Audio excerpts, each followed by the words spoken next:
I saw in a small regional newspaper about 2 days ago that there was a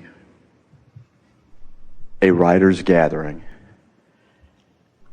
And their first day together, they were their topic of discussion was, before a word is written, the creative process revealed.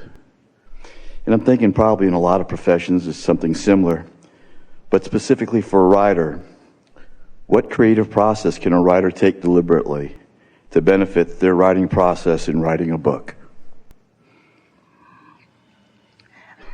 Well, when you realize that we're assuming most writers are wanting to write from an inspired point of view.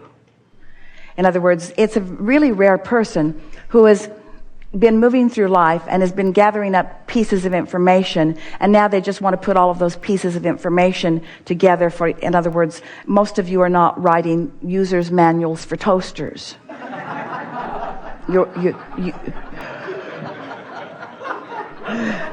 And most of those who write them haven't used the toaster yet. In other words, and so most writers are reaching for something that's inspired. And the thing that we would like to say to anyone who's wanting to write anything is just gather together a handful of characters, define who they are, put them in a setting, and let them talk to each other. And if you understand that, and if you believe that, they will speak through you. Because there isn't anything that you would like to write about that there isn't plenty of experience that is ready to pour through you in a way that is meaningful. And so that's the way we would approach it. That's what inspiration is. This is a particularly wonderful conversation because writers, if they've been at it for a while, understand what they call writer's block is, where sometimes it flows and it's so easy, and sometimes it doesn't flow so easily or maybe even at all. And we want to say to a larger group all around the world of deliberate creators, you often have living block. You often have life block. You often have that disallowance that is going on where you're just not allowing the inspiration. And what that is, every single time, we can define it for you so clearly. You're standing in a place where you believe incorrectly that there is someone outside of you evaluating you and judging you. And so you are offering your behavior based upon what their impression of what you are doing will be, rather than upon how your synthesized emotional guidance system alignment between you and who you really are is.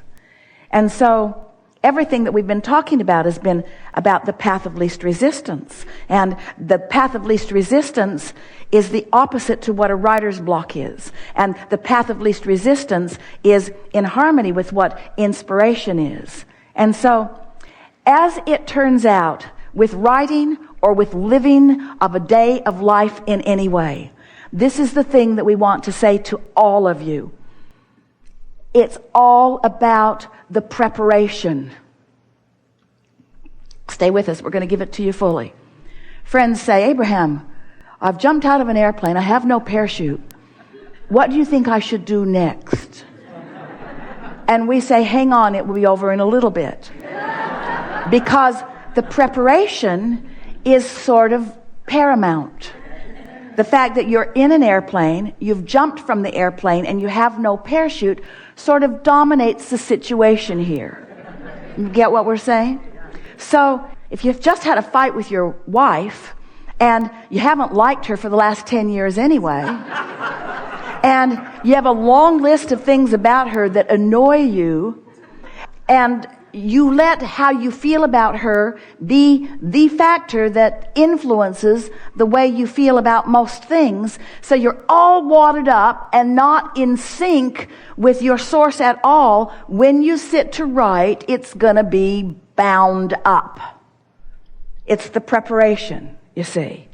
If you are on the basketball court and you're irritated about the referee's bad call, And you've convinced yourself that he really is in the pocket of the other team, and you really believe that, and you're feeling the injustice of that. You're all bound up. And what you do next is going to be reflected by that. You see what we're getting at? It's the preparation. It's how you feel. You got to practice yourself into feeling. You can't just observe life in all of its variety, pluses and minuses, pros and cons, wanted and unwanted, and have your vibration be about all of those things, and then step suddenly into a clear place where what you say is going to be inspired. It doesn't work like that. It's the preparation. It's how many walks you take, and how many deep breaths you've taken, and how much you've quieted your mind and therefore stopped the resistance. It's how much you're allowing your cork to float.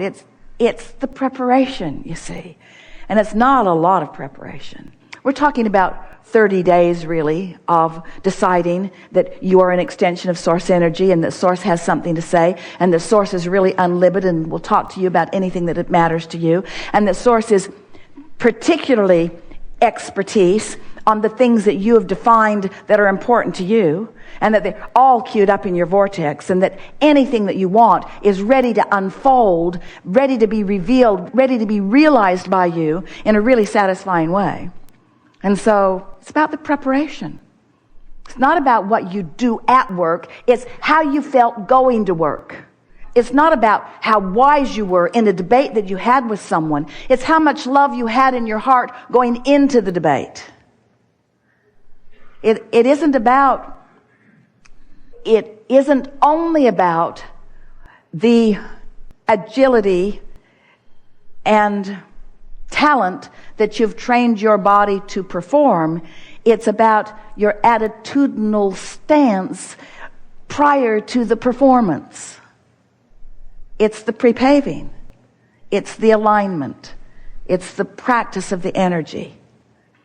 We talked for quite a while about law of attraction, and we said to you, you get what you think about whether you want it or not, and you liked that to a certain extent, but then you couldn't really get your thoughts around it completely. And then we began explaining to you that when you know what you don't want, you know what you do want, and out of that you are sending these rockets of desires, and that all the do-wants are being gathered by the Source within you, because the Source within you knows who you are and what you really do want.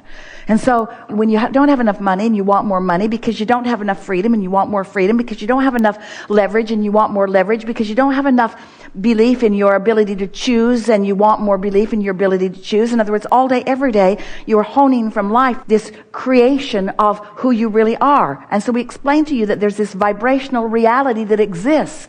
But most of you are not up to speed with your vibrational reality because you have awareness of what is that keeps you from being up to speed with your vibrational reality. And most of you are offering the majority of your vibration based upon what you're observing of what has been allowed by you to manifest, rather than based upon what's in your vortex, because it's nebulous to you. It hasn't come into view for you quite yet. You're just learning that you are vibrational beings. And so we talked for quite a while about this vortex. We waved Esther's arm around and pointed at the floor, and we said there's a vibrational reality and it's real and it will reveal itself to you. But somehow that vibration has to be translated through your awarenesses into something that is meaningful to you. Now, a writer sort of gets that because the idea wasn't there. Put the characters in. The idea wasn't there. In other words, knowing what you want a successful book, want to tell a story, have something that you want to say. Intention going into it. And then suddenly, you don't know why. We do, but you usually don't know why. You've found alignment with what's there. And when you least expect it, which only means when you're trying least to bang it into place, then an idea just sort of wafts into your experience. And so we began wanting to explain to you how the vibrational reality could more than just waft into your experience as ideas flow into your mind, but could be revealed in the form of other people who are bringing with them concepts and money and backing and experience. In other words, all kinds of tangible things can be realized by you and are supposed to be being realized by you day by day by day, moment by moment by moment. So we began wanting to find a way to explain to you how you could translate this nebulous to you very vivid and real to us, vibrational reality into something that's meaningful and real and that other people can see. So that it's not just a dream of a beautiful car, it's in your driveway and others are seeing it and you're enjoying driving it. So it's not just the dream of a wonderful relationship, it's someone you're walking through life with, you're having a good time, you're laughing and playing and moving forward together. And so we began talking about your point of attraction. For a while we called it your grid, sort of like the framework of a house that's there, but it's going to fill in with more and more detail. More the pixels are going to fill in as you find more belief, more expectation, more vibrational alignment with it. And so we began talking a lot about your point of attraction. And that brought us back round to something that we'd been telling you years ago about the different emotions on this emotional chart. The emotions that indicate to you how wide your gap is between who you really are and who you're letting yourself be, or how narrow the gap is, maybe even non-existent, how in alignment or in resistance you are to all that you've become. So now we're talking about your point of attraction. We began describing when you're on what we are calling this high-flying disc, when you're tuned in, tapped in, turned on, when you're feeling elation, when you're feeling clarity, when you're feeling fun or love, there's no variance in your, right now, in your body frequency and the frequency of your source, of that which you call God, of your vibrational reality. And when there's no variance in that frequency, then the ideas flow to you. No writer's block, the ideas flow. Ideas about everything flow. Your timing in traffic, your timing in conversation, your timing in the marketplace, your timing in buying a lottery ticket, your timing in everything, your timing in the way you talk to your kids and the timing of talking with your kids.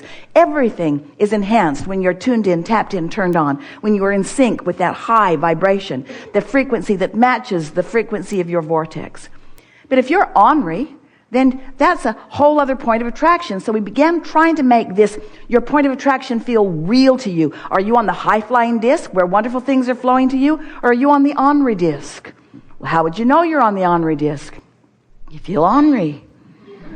And there's plenty of ornery people around you. It's like everywhere you go, someone ornery shows up until you convince yourself that this is an ornery city, or this is an ornery establishment, this is an ornery planet, or this is an ornery. And all it is a world that is delivering to you predominantly the frequency that you are outputting, because what you put out is what's coming back to you. So as we began describing these discs, Esther said it's like the seven dwarfs. There's the grumpy, and there's the sleepy, and there's the bashful. And Esther got up to about 200 dwarfs as she's thinking about all of the possibilities. But we don't want you to focus so much upon where you are, as we want you to be aware that you can change where you are vibrationally.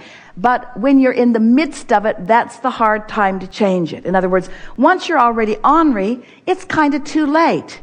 You've already jumped out of the airplane, and you already don't have a parachute. Just relax. It'll be over in a little bit. So then we began describing to you that when you go to bed at night, when you go to sleep, when your consciousness ceases flowing through this physical apparatus, your point of attraction gets a rest. The momentum of the thoughts that you've been thinking slows and stops. And when you wake up, you have an opportunity to start the momentum the way you want it.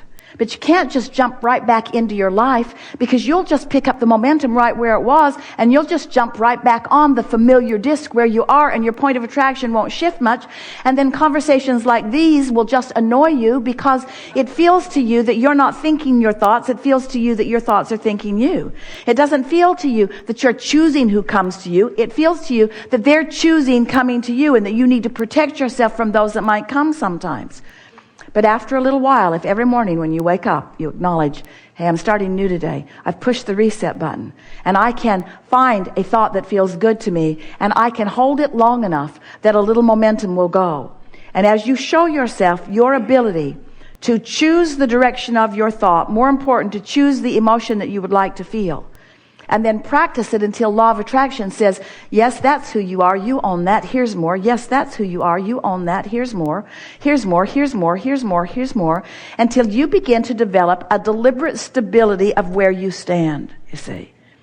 So It's from that position. We would not try to write a book until we had at least spent 30 days knowing that we were stable on the high-flying disc. We would not go on Match.com until we knew, because if you go before you're on the high-flying disc, you'll get matched up with somebody who's on the disc where you are, and you won't like them.